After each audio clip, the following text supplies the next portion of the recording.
আমাকে দেওয়া হয়নি, কিন্তু তাদের কোনো চাপে মাথা মতো করে নেই। আমি পরিষ্কার তাদের সামনে বলেছিলাম, তোমাদের শেষটা জানা আছে।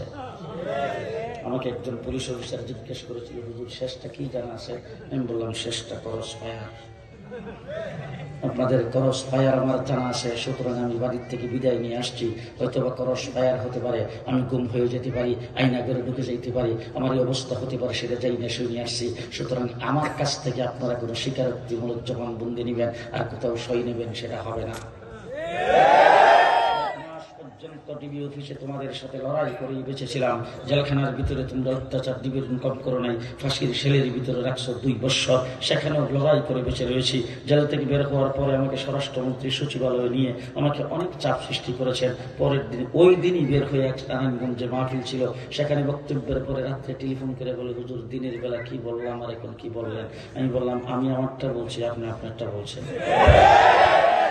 সুতরাং 13-15 বছর পর্যন্ত তোমাদের সঙ্গে লড়াইয়ের মাঠেই ছিলাম, খেলার মাঠেই ছিলাম, কিন্তু দুঃখ সেই জায়গায় তোমরা তোমাদের নিজের সাংগঠনিক তোমাদের ক্যাডারের ক্ষমতা বলে খেলো নাই, তোমরা পুলিশের অস্ত্র বলে খেলছ। আজকে পুলিশ তোমাদের সাথে নাই। আচ্ছা দেখি কত দানে কত। আমি তো তোলা রাশি দিয়া বাড়ি সালান দিছি, তোলা রাশি দিয়া, কোথাও তো ভাই নাই। প্রথম তো জীবনে অনেক দেখেছি, অনেক পতনের কথা শুনেছি। শ্রীলঙ্কার সরকারের পতন হয়েছে, পাকিস্তানের সরকারের পতন হয়েছে, সিরিয়ার সরকারের পতন হয়েছে, মালয়েশিয়ার সরকারের পতন হয়েছে, আর আমাদের দেশেও তো কত সরকারের পতন হয়েছে। এমন পতন তো দেখি নাই। পতনের সাথে সাথে যেই মাত্র হেলিকপ্টারে উঠলেন, উঠার সাথে সাথে অল বাংলাদেশে মূর্তি লাগিয়েছেন। আধা ঘন্টার ভিতরে মূর্তি যা আছে সব ব্যঙ্গে চরমান। দলীয় কোন একজন কর্মী নেতা বাড়ি সালাম দিয়েও কাউকে পাওয়া যায় না। মন্ত্রী পরিষদের কেউ নাই, মন্ত্রীর পিএস নাই, যারা চাটুকারীর ভূমিকা পালন করেছে এমন কোন অফিসার নাই। 340 জন এমপির একটাও নাই। এমনকি কোন মসজিদের ইমাম তোমাদেরকে সমর্থন করছে সেটাও নাই। এমন পতন পৃথিবীর কোথাও হয় না। জি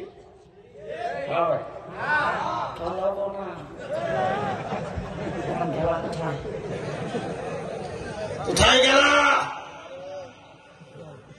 1.5 মাস রিমান্ডে ছিল। আমাকে প্রত্যেক 7টা টিভি জিজ্ঞাসাবাদ করছে। তাদের সামনে যাওয়ার সাথে সাথে বলতে, তুই পাকিস্তানিরা জায়গা, তুই পাকিস্তানিরা জায়গা, তোর হাবিব চৌধুরী পাকিস্তানিরা জায়গা, তোর শামসুল ফরিদপুর পাকিস্তানিরা জায়গা, তোর সাইকুল হাদিস পাকিস্তানিরা জায়গা। এইভাবে এক একজন আলিমদের নাম ধরে ধরে পাকিস্তানিরা জায়গার বলে তোমরা গালি দিয়েছ।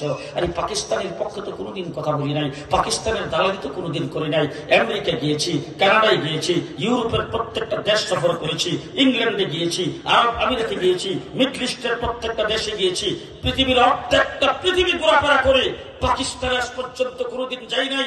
পাকিস্তানের কোন শিলসাপ্পর আমার পাসপোর্টের ভিতরে তোমরা পাও নাই। তারপরে যারা পাকিস্তানি রাজাকার বলেছ, আজকে তোমাদেরকে জিজ্ঞেস করতে চাই, তোমরা গেলা কোথায়? গিয়েছ? আমরা হলাম এদেশের দেশপ্রেমিক, আমরা এদেশের দেশপ্রেমিক। কারণ হলো আমরা এদেশ থেকে যাওয়ার কোথাও জায়গা নাই। আমরা কাঁটাতারের বেড়া পার হইতে যাব, ফেলানির মতো গুলি করে মারা হবে। আমরা যাব কোথায়? এদেশের স্বাধীনতার সার্বভৌমত্বকে কামড়ে ধরে হইলে আমাদেরকে বেঁচে থাকতে হবে। আজকে তোমরা যারা ইন্ডিয়া আশ্রয় নিয়েছ, তোমাদেরকে বলবো, তোমাদের আন্না বাচ্চা সহ সব ইন্ডিয়ার রাজাকার। বাংলাদেশে ইন্ডিয়ান রাজাকারদের রাজত্ব আর চলবে না। মাঝখানটা কিছু লোকজন বসে আছে, এদের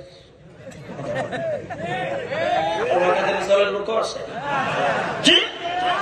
ইন্ডিয়ান রাজাকারদের রাজত্ব চলবে না। আজকে বিএনপির নেতাদেরকে সাক্ষী রেখে বলে গেলাম, ওনাদেরকে বলতে চাই, রাজনীতি বাংলাদেশে করবেন, সামনে নির্বাচন হবে, নির্বাচনী ব্যালট পেপারে নৌকা মার্কা দেখতে চাই না।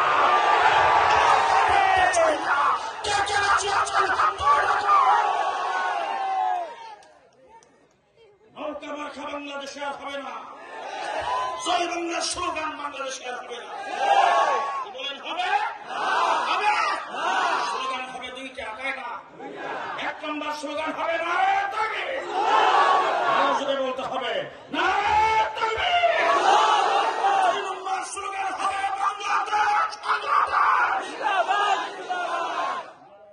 জিন্দাবাদের স্লোগান হবে মুসলমানের স্লোগান। রাজি আছেন তো? জি। হাই হাই, ক্ষমতায় থাকতে আমরা জানতাম যে প্রেম করছে। এখন মেয়ে যদি প্রেম করে